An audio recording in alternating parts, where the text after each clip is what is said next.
président du Conseil de la stratégie et de la politique du PPACI. Merci beaucoup, camarades, de venir présider cette cérémonie.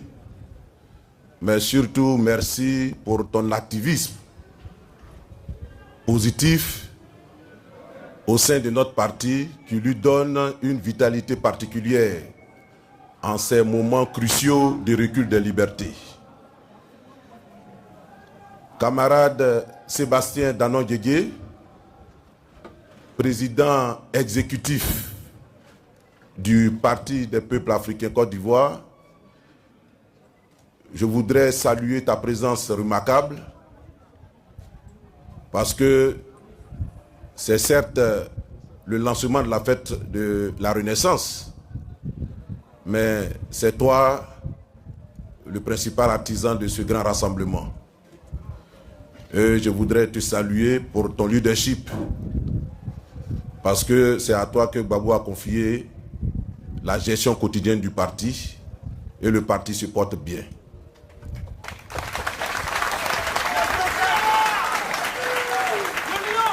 Merci beaucoup, camarade Danon-Guégué. Et quand je parle de Danon-Guégué, je parle de toute la direction exécutive du parti qui est représentée à un niveau élevé. Je salue également la présence de la présidente de la Ligue des femmes, la camarade Cérilouma Hortense. Merci beaucoup, camarades. Et à côté des femmes, généralement, il y a les jeunes.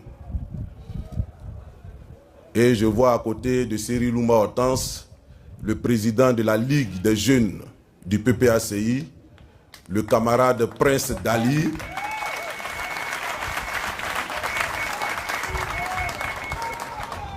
Ils sont côte à côte et ce n'est pas pour rien. Parce que les femmes et la jeunesse constituent les mamelles du parti. Et quand on dit qu'ils se portent bien, c'est qu'ils se portent bien et c'est que les femmes se portent très bien. C'est pourquoi je les salue. Je salue les membres de la haute direction du parti, les membres du CSP.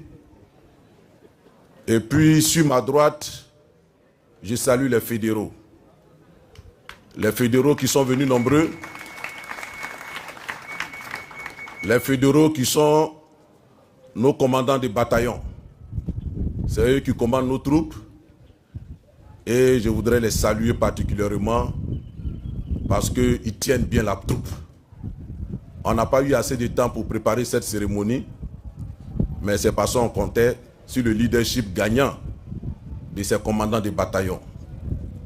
Et ce n'est qu'un aperçu qui a été donné ce matin en si peu de temps.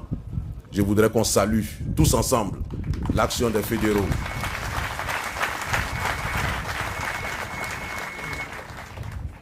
Je salue tous les secrétaires de section, les secrétaires de base et les jeunes en général. Nous sommes ici ce jour pour procéder au lancement officiel de la 3e édition de la fête de la Renaissance. La fête de la Renaissance, qui est incontestablement le plus grand événement politique annuel de la Côte d'Ivoire. C'est la fête de la Renaissance.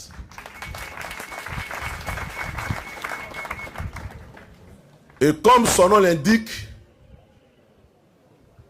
la Renaissance sous-entend qu'il y a eu mort d'une manière ou d'une autre. Et s'il y a eu mort et qu'il y a la Renaissance, c'est qu'il y a eu résurrection. Oui, en 2011, il y a eu la mort de la démocratie en Côte d'Ivoire.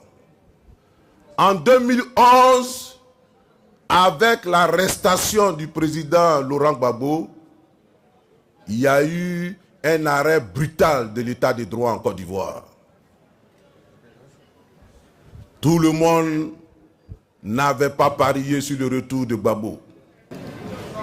Quand Gbagbo partait à La Haye, certaines personnes affirmaient péremptoire que c'était un aller simple, un aller sans retour.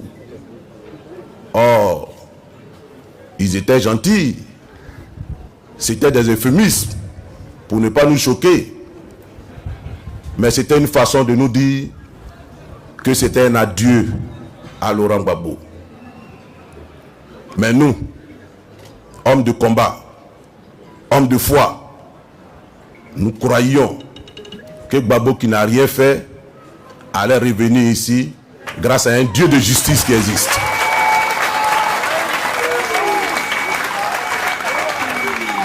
Et quand tu crois en ce que tu fais, Dieu finit toujours par te donner raison. Et le 31 mars 2021, le 31 mars 2021, après plusieurs années de souffrance, après plusieurs années de pleurs, de doutes, de vicissitudes, de fuites, notre cause allait triompher. Laurent Gbagbo allait être définitivement acquitté de la Cour pénale internationale. Et cet acquittement s'apparentait incontestablement comme une résurrection.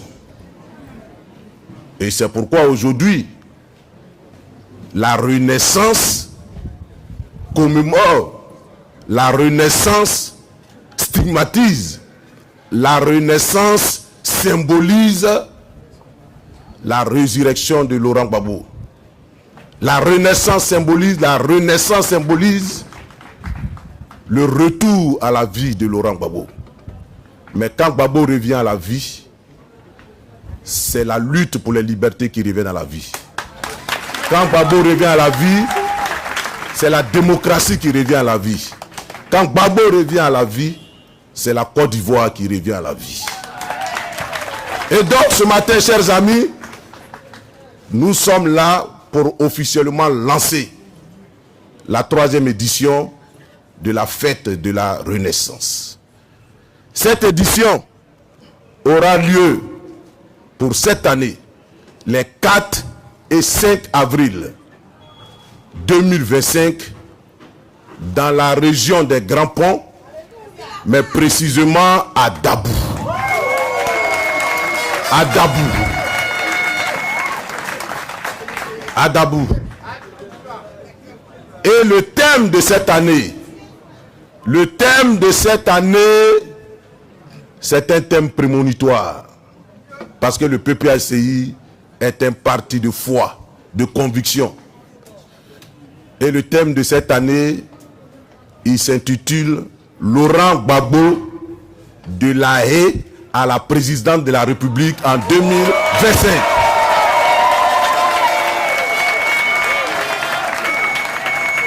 Je répète, le thème de la fête de la Renaissance de cette année, Laurent Gbagbo, 2 points, de La Haye à la présidence de la République en 2025.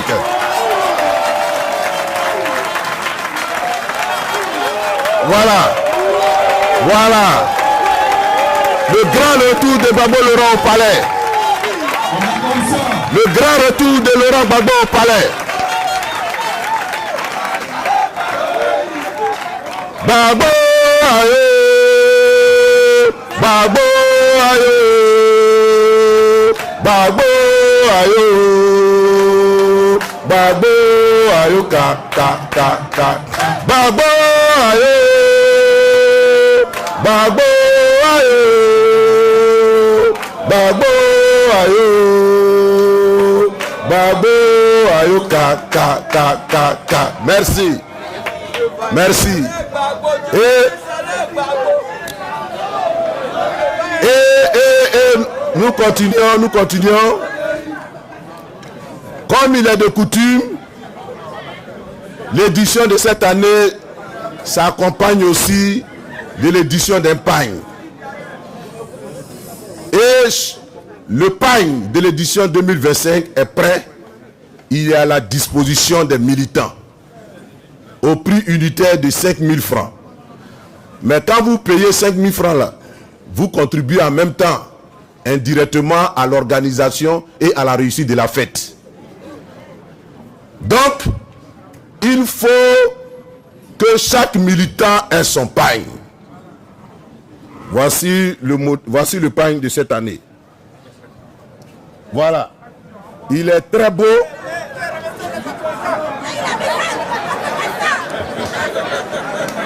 Ouais. J'ai commis un crime là. J'ai renversé le président. Pardon. Voilà le pagne de cette année. Et il est disponible.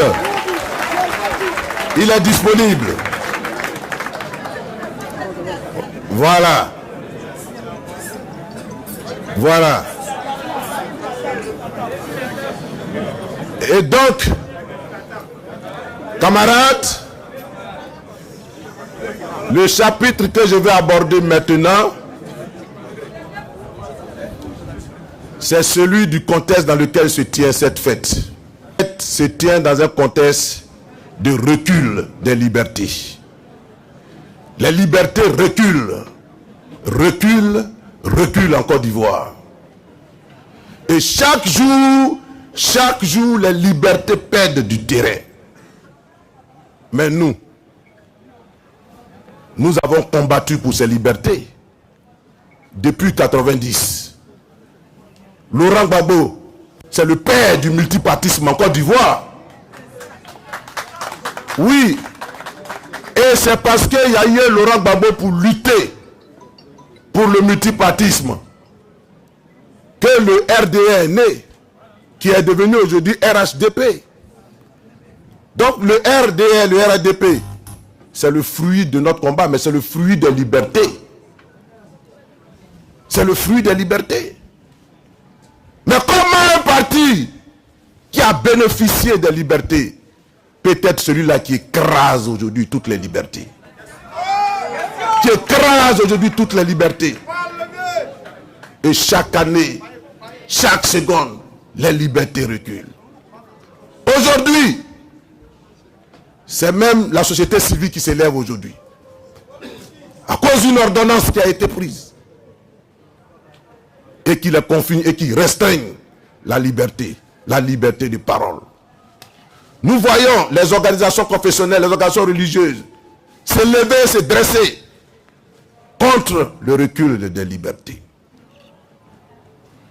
Mais face à cette situation, il faut que le PPACI se dresse. Il faut que le PPACI se dresse. Nous n'avons pas à ruser avec ces défis. Nous n'avons pas à ruser avec ces obstacles qui jonchent la route de la démocratisation de la Côte d'Ivoire. C'est en cela aussi que l'édition de cette année revêt un caractère important. Voyez-vous, chers amis, des gens ont dressé des obstacles artificiels sur la route de la présidence de notre candidat, de notre président, Laurent Gbagbo. On entend beaucoup de débats autour de cette question. Et d'aucuns parlent de plan B. D'aucuns parlent de candidature de substitution. Mais, on remplace qui par qui et pourquoi? On remplace qui par qui et pourquoi? Regardez, je prends mon exemple. Moi, Damana Diapikas, il y a une semaine à peine, j'étais électeur et j'étais éligible. Parce que j'ai été candidat au conseil régional du Boclé. J'ai voté et j'étais candidat. semaine. Aujourd'hui, je ne suis plus électeur et je ne suis plus éligible. Aujourd'hui. Benoît Koukouas Justin, il y a une semaine, il était électeur. Et il n'y avait pas de problème s'il voulait briguer un poste électif. Mais aujourd'hui, Benoît Koukouas Justin n'est ni électeur, ni éligible. Ibo Lagui, qui est là, il y a à peine une dizaine de jours, il jouissait de tous ses droits. Il pouvait voter. Mais aujourd'hui, lui qui est un député suppléant, donc un élu de la nation, il n'est ni électeur, ni éligible. Il ne peut plus renouveler son mandat. Est-ce que vous comprenez? Voilà. Donc, quand on parle de plan B, écoutez, chers amis, les plans B, on peut les frapper à tout moment dans ce pays. Les plans B, on peut les réduire à néant dans ce pays. En une fraction de seconde. Mais c'est sur la base de quoi on disqualifie les gens? C'est sur la base de quoi on dit que Gbagbo est exclu du jeu? On a fait le débat de droit. On a fait le débat de droit. Et ils n'ont pas pu soutenir ce débat. C'est une condamnation politique. Et donc, c'est une mise à l'écart politique. Une façon de régler des comptes à des adversaires politiques qu'on croit, qu'on sait ne pas pouvoir vaincre dans une compétition loyale, légale et légitime. Et ça, le PPACI ne peut pas l'accepter parce que c'est pourquoi nous on est nés. Nous sommes nés contre l'injustice. Nous sommes nés contre la dictature. Et partout où l'état de droit recule, c'est le PPACI qu'on poignarde et le PPACI ne peut pas se taire. Et nous n'allons pas nous taire. C'est pourquoi pour nous, il n'est pas question d'une candidature de substitution. Il faut que les gens oublient ça. Nous avons un candidat unique que nous avons choisi. Ce candidat répond à tous les critères et ce candidat sera candidat et ce candidat sera élu.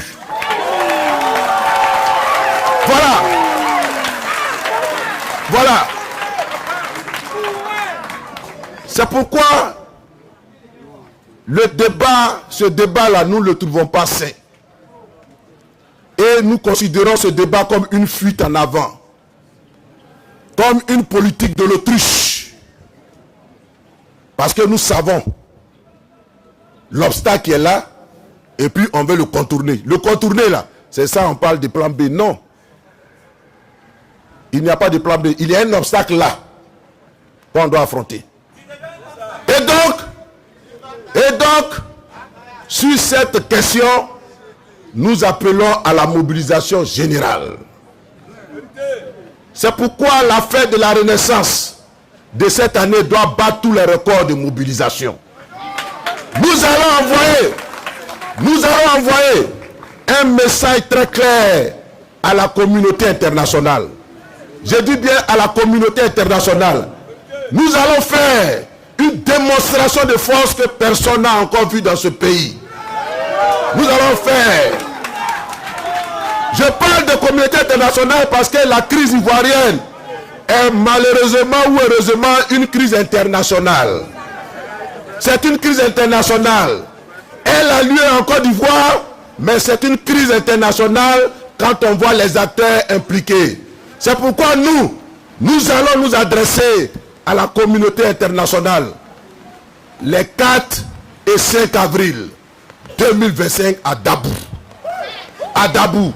Et donc, tout un chacun, tout militant de PPACI, tout sympathisant de PPACI, tout démocrate, personne ne doit rentrer ce rendez-vous de l'histoire. Personne ne doit se faire raconter. C'est à Dabou à côté. C'est-à-dire que même si tu n'as pas l'argent, que tu as commencé à marcher la veille, tu seras à l'heure du rassemblement le lendemain. Donc Dabou est à côté. Et nous vous attendons tous à Dabou. Nous vous attendons tous à Dabou. Voilà ce que je voulais vous dire ce matin par rapport à la fête de la Renaissance. Mais avant de libérer le pupitre, je voulais dire que le samedi prochain, nous sommes à la 3e étape de la tournée Kokoko du président Laurent Gbagbo. Ici même à Cocody, au stade de Angré, nous sommes à la 3e et à une étape importante. Le président Laurent Gbagbo va encore parler. Le président Laurent Gbagbo va encore prendre la parole. Et vous savez qu'à chaque fois que le président prend la parole, les fondements de la dictature tangent. Les fondements de la dictature chancellent. Et samedi prochain, 1er mars, au stade de Angré, il faut que toute la population de Cocody, mais que dis-je, toute la population du district d'Abidjan se retrouve à ce stade-là pour démontrer une fois de plus la vitalité du PPACI, la vitalité du président Laurent Gbagbo et de sa victoire certaine et indiscutable aux élections de 2020.